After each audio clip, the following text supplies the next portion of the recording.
Assalamualaikum warahmatullahi wabarakatuh. Insan kamil itu adalah merupakan sosok profil manusia yang telah sempurna mengafalkan sifat-sifat Allah atau Asmaul Husna.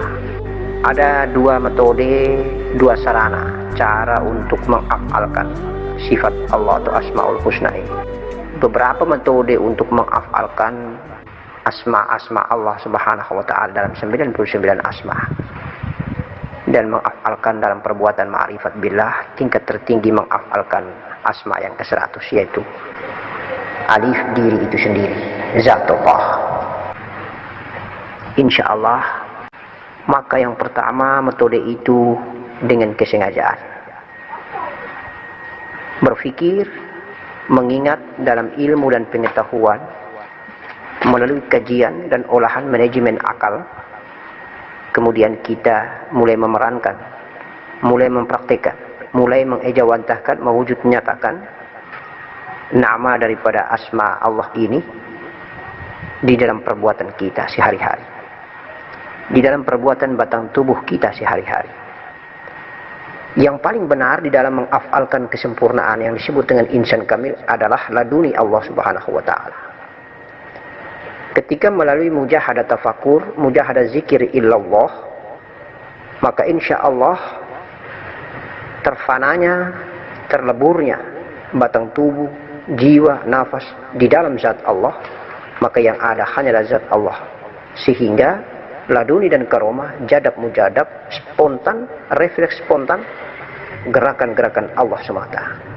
Tidak ada lagi aku hamba pada saat itu, aku hamba telah tiada. Yang ada hanyalah aku Allah, di dalam melihat, di dalam mendengar, di dalam lisan bicara, di dalam berbuat tangan, berbuat kaki, di dalam kegiatan aktivitas batang tubuh, aktivitas Allah Subhanahu wa taala. Itu yang disebut dengan insan kamil hakiki, insan kamil laduni, insan kamil ilham ilahiyah, insan kamil yang telah tertutup dengan nurnya Allah, nur zat Allah. Yang berjalan adalah Allah, yang melihat adalah Allah, yang mendengar adalah Allah. Tangan-tangan Allah, kaki-kaki Allah, mata-mata Allah, mulut bicara, mulut Allah Subhanahu wa taala. Itulah kesempurnaan hakiki. Dan tentunya dari beberapa 99 asmaul husna ini saling fana di antara satu dan yang lain. Asma yang satu akan fana ke asma yang lain sampai tenggelam di dalam asma yang ke-100, yaitu alif hu, zat Allah Subhanahu wa taala. Insyaallah pemahaman sedemikian sederhana tetapi memiliki makna yang cukup mendalam. Bisa disimak dan bisa dikaji untuk kita bisa mengetahui tentang dua metode bagaimana kita disebut dengan insan kamil secara laduni ataupun insan kamil melalui mujahadah batang tubuh, melalui akal dan kajian-kajian fikiran kita. Allah hakikatnya hanya ada tiga: zat, wujud, rupa. Zat tidak bisa dijangkau dengan fikiran, akal, dan apapun jua. Zat tidak menempati dan tidak ditempati. Wujudnya adalah nur, rupanya adalah zahir ciptaannya. Insya Allah maka hanya ada tiga: zat, wujud, dan rupa. Setiap Allah menciptakan makhluk ciptaannya, Allah selalu menyertakan tiga karakter martabat kedudukan dirinya: sebagai zat, sebagai wujud, dan sebagai rupa. Hakiki ciptaan yang pertama berwujud nur. Itulah yang bernama Nur Muhammad. Nur Muhammad ini menciptakan seluruh alam semesta raya maya pada. Rasulullah bersabda, "Ana min nurillah al-alamina min nur." Aku berasal dari cahaya Allah dan karena cahayaku seluruh alam semesta raya maya pada tercipta. Maka insya Allah nur yang merupakan keberadaan diri sebagai zatullah, diri Allah sebenarnya, sesungguhnya diri Allah yang sejati, menghadirkan ciptaannya selalu dengan wujud dan rupa. Zat, wujud, dan rupa. Wujud itu adalah faya, rupa itu adalah kun. Kun adalah zat, kun fayakun. Cahaya yang terkandung di dalamnya unsur zat, yang terkandung dan disertakan zat, disertakan wujud, disertakan rupa Allah. maka kedudukan nurul kun fayakun ini teramat sangat tinggi. Karena di dalam nurul kun fayakun ada 3 martabat kedudukan Allah, sebagai martabat ahadiyah, sebagai martabat wahda, sebagai martabat wahdiyah. Ahadiyah, wahda, dan wahdiyah. Itulah kun fayakun. Maka singkat cerita bahwa nur kun fayakun adalah hakikat yang tertinggi dari segala ciptaan Allah Subhanahu wa taala. Sehingga setiap kali amalan yang diberikan itu harus disempurnakan atau ditutupi dengan hakikat sempurna keberadaan diri sejati zat Allah Subhanahu wa taala, yang berhakikatkan ahadiyah, wahda, dan wahdiyah, yang berhakikatkan zat, wujud, dan rupa, yang berhakikatkan nur kun fayakun. Tulisan alif, lam, ha yang kita biasa membaca atau menyebutnya dalam satu kalimat yang utuh paripurna, Allah. Tetapi kalau kita melihat baik-baik, kita mengamati baik-baik, maka lihatlah perbedaan tulisan antara alif yang berdiri sendiri, tidak sambung, kecuali yang bersambung dan berkolektif kolegial adalah lam awal, lam akhir, dan ha. Maka jelas sekali ketika alif berdiri sendiri, tidak bergantung dan tidak digantung, tidak menempati dan tidak ditempati, dialah zat yang berdiri sendiri. Ketika dia mengadakan zahir dirinya, sifatnya yang pertama, semua itu bernama nur, maka adanya lam awal. Kemudian lam awal berkembar mengadakan lam akhir, yang tidak bisa terpisah antara lam awal dan lam akhir. Maka telah bertajali dan bermisranya alif yang berdiri sendiri menuju ke lam awal, kemudian bertajali bermisra ke lam akhir. Lalu agak sedikit jauh antara lam akhir ini dengan ha, karena sudah mau bermisra bertajalinya alif ke lam awal, ke lam akhir, dan ke jasmani, jasad nyata, material nyata. Proses yang cukup lama ini karena terjadi dialog. Alastu bi rabbikum qalu bala syahidina. Untuk itu maka antara lam akhir dengan ha itu dikasih jedah tulisan sedikit agak jauh, menunjukkan bahwa aku hamba diri kita sebagai zahir ini terlampau lama mengakui ketuhanan Allah Subhanahu wa ta'ala, asal muasal diri kita. La, tidak, tidak. Keingkaran daripada aku hamba ini menunjukkan bahwa egoisme diri kita, kesombongan diri kita, merasa bahwa kita berdiri sendiri, merasa bahwa kita bukan berasal dari diri yang sebenarnya, diri sejati. Untuk itu maka jedah lam akhir dengan ha itu menunjukkan ada hijab dan nafsu bumi, fujuruha wa taqwa. Sesungguhnya sengaja memang dibikin sirat untuk sebagai manusia zahir berfikir mengikuti jalan ketakwaankah atau jalan kefasikan. Insyaallah kalau telah sempurna af'al ha ini fana dan lenyap ke lam akhir asmanya, lam akhir asma ini telah lenyap atau fana ke dalam lam awal sifat Nur Muhammad, maka lam awal adalah kun, lam akhir adalah faya, ha adalah kun. Ketiga-tiganya adalah nur kolektif kolegial berwujud bulat utuh sebagai nurul kun fayakun, yang hakikinya sumbernya berasal daripada zat Allah. Alif. Itulah kesempurnaan seorang kekasih Allah mengalami yang disebut dengan insan kamil mukammil apabila ha telah fana dan tiada, lebur di dalam lam akhir telah fana dan tiada, lebur di dalam lam awal, dan lam awal ini Yang ada hanyalah satu titik yang bernama nur. Titik daripada huruf ba itu hilang tenggelam di dalam alif zat Allah. Maka yang ada hanyalah hampa, nurul hampa. Tiada tetapi ada, ada tetapi tiada. Insya Allah, apabila ditajalikan ke dalam mahligai sebagaimana hadis qudsinya, Allah berfirman bahwa seindahnya aku menciptakan mahligai di balik dadamu, ada kolbi di balik kolbimu, ada fuad di balik fuadmu, ada sagofa di balik sagofamu, ada rasa. Nur Muhammad, itulah di balik Nur Muhammad rahasia, dan aku berada di balik itu. Ada aku, insya Allah.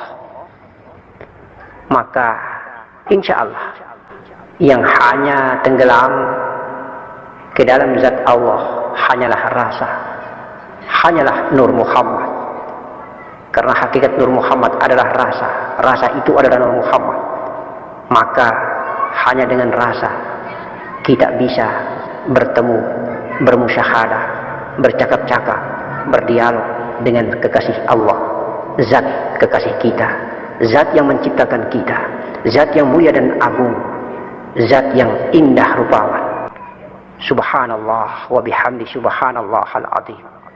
Allahumma salli ala sayyidina Muhammad wa ala ali sayyidina Muhammad.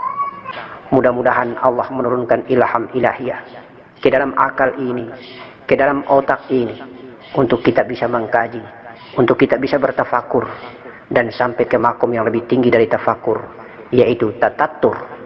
Dengan sekejap mengingat Allah, kita bertemu Allah. Dengan sekejap berfikir tentang Allah, maka kita bertemu Allah. Dengan sekejap mengingat Allah, kita melihat, kita bicara, kita mendengar, kita mengunjungi negeri Allah Subhanahu wa ta'ala. Allah Subhanahu wa ta'ala hanya mau berbincang dan berbicara bahwa aku ini adalah alif zat yang menciptakan. Aku utus diriku, yaitu berupa sifatku dan asmaku atau namaku. Aku utus diriku, yaitu berupa sifat 20 dan namaku berjumlah 99, agar engkau sebagai batang tubuh yang aku ciptakan, wakil daripada diriku sendiri yang bernama Zahir, mengamalkan sifat 20ku dan 99 namaku. Sesungguhnya 99 nama itu adalah terjemahan daripada sifatku. Maka amalkanlah, afalkanlah secara sempurna, agar kiranya engkau benar-benar sebagai batang tubuh Muhammad sallallahu alaihi wasallam, dan sebagai nafas Ahmad, dan sebagai nur Muhammad. Kalau engkau sudah sempurna dan lengkap paripurna, berafalkan, mengijawatahkan, menterjemahkan, mempraktekkan perilaku batang tubuhmu tentang 99 nama dan 20 sifatku, maka engkau akan tenggelam dan fana di dalam satu namaku, nama hakiki rahasiaku tertinggi, agar lengkap dan genap menjadi 100. Insya Allah ketika sampai dengan 100, 99 dirimu yang aku utus telah tiada, lebur dan fana, tenggelam di dalam diriku, dan aku adalah rahasiamu dan engkau adalah rahasiaku. Sesungguhnya engkau telah tiada, yang ada hanyalah diriku sendiri. Akulah alif zat Allah. Aku sengaja mengutus diriku agar engkau tidak merasa bahwa engkau adalah dirimu, tetapi justru engkau mengakui bahwa engkau adalah aku. Engkau tiada, akulah yang ada. Alif lam lam ha, Allah, Allah, Allah. Nurul kun fayakun. Amin ya rabbal alamin. Sirun ala sirin. Itulah perjalanan rahasia di atas rahasia. Itulah kendaraan yang dipakai menggunakan tatatur, bukan tafakur. Itulah kendaraan yang dipakai menggunakan tatatur yang tenggelam di dalam sirun ala sirin, rahasia di atas rahasia. Apa yang dialami melalui sirun ala sirin ini benar adanya. Itu merupakan salah satu ilham ilahiyah, karomah dan laduni Allah Subhanahu wa ta'ala. Maka Abah sering berkata, apabila engkau mau bertemu dengan Rasulullah, masuklah ke dalam pintu dirimu, masuklah ke dalam perut mursyidmu, engkau akan bertemu dengan Rasulullah. Maka engkau masuk ke dalam perut mursyidmu, engkau bertemu dengan Rasulullah. Masuklah ke dalam perut Rasulullah, engkau akan bertemu dengan Allah Subhanahu wa ta'ala. Apabila engkau belum mengenal dirimu, maka engkau mengenallah diri mursyidmu, karena di dalam diri mursyidmu ada Rasulullah, di dalam Rasulullah ada Allah Subhanahu wa ta'ala. Tetapi apabila engkau sudah mengenal mursyidmu, apabila engkau sudah mengenal dirimu, apabila engkau telah mengenal mursyidmu hingga di dalam mursyidmu engkau telah bertemu dengan dirimu, engkau telah bertemu dengan diri Rasulullah, engkau telah bertemu dengan diri seluruh alam semesta raya maya pada, engkau telah bertemu dengan pemiliknya Allah Subhanahu wa ta'ala. Maka ketika engkau mau berangkat bertemu dengan zat yang agung mulia Allah Subhanahu wa ta'ala, maka bertemulah dengan dirimu. Itulah hakiki dirimu. Tataplah baik-baik profil daripada batang tubuh dirimu, tataplah baik-baik profil daripada jiwa dirimu, maka engkau akan bertemu Rasulullah, engkau akan bertemu Allah. Karena dari balik dirimu ada Rasulullah, di balik Rasulullah ada Allah Subhanahu wa ta'ala. Rasulullah tiada, yang ada hanyalah Allah dan dirimu. Itulah konsep mengenal diri, mengenal Allah. Itulah amalia daripada mengenal diri dan mengenal Allah. Maka insya Allah, bagi yang belum bertemu dengan dirinya, maka bertemulah dengan mursyidnya. Bagi yang belum bertemu dengan mursyidnya, maka belajarlah mengenal diri. Insya Allah, dengan engkau bertemu dengan dirimu, maka engkau akan bertemu Allah Subhanahu wa ta'ala. Diri Allah adalah diri sejati, sementara diri kita adalah zahirnya. Diri Rasulullah adalah zahirnya. Batang tubuh kita adalah kendaraannya untuk menuju dan tenggelam di dalam dirinya. Insya Allah, Allah selalu menuntunmu, karena di dalam proses kalimat dan kata-kata berbaiat, Allah lah Maha Guru. Baginda Nabi Muhammad sallallahu alaihi wasallam sebagai robitah mursyid, Nur Muhammad, tuntunan sejati dunia wal akhirat. Itulah diri yang kita kenal. Kita hanyalah Nur Muhammad, kita hanyalah Ruh Muhammad yang diutus Allah untuk mengafalkan asma dan sifatnya. Kita hanyalah diri Nur Muhammad, kita hanyalah diri ruh yang ditiupkan ke dalam batang tubuh untuk menginap lama di dalam batang tubuh, agar membuat batang tubuh ini berafal akan sifat dan asmanya, agar batang tubuh ini berafal akan asmanya dan sifatnya, agar batang tubuh ini berafal akan kehendaknya dan ridhonya. Insya Allah, sesungguhnya hakikinya Allah jualah yang meminta, Allah jualah yang mengabulkannya, Allah jualah yang melihat, Allah jualah yang mendengar, Allah jualah yang berbicara dalam kalam dan lisannya, Allah jualah yang bergerak dengan kedua tangan, Allah jualah yang melangkah dengan kedua kaki. Af'al, batang tubuh zahir ciptaannya, alam semesta raya maya pada, Allah jualah yang bergerak dengan gunung yang berpindah dari satu tempat ke tempat yang lain. Allah juga yang bergerak dalam arus di tengah samudra.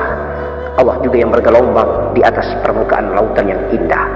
Allah jugalah yang akan menentukan segalanya dalam gerak angin antara tempat yang satu ke tempat yang lain. Allah jugalah yang berada di balik zahir ciptaannya, agar kita menghargai, mengagungkan, memuja dan memuji indahnya zahir ciptaannya itu, bahwa sesungguhnya hakikat ciptaannya adalah Sang Yang Maha Pencipta itu sendiri. Dialah yang berada di balik ciptaannya. Allah, Allah, Allah yang Maha Halus, yang Maha Gaib, yang Maha Agung, yang pantas dipuja dan dipuji oleh zahir ciptaannya. Insya Allah. Assalamualaikum warahmatullahi wabarakatuh.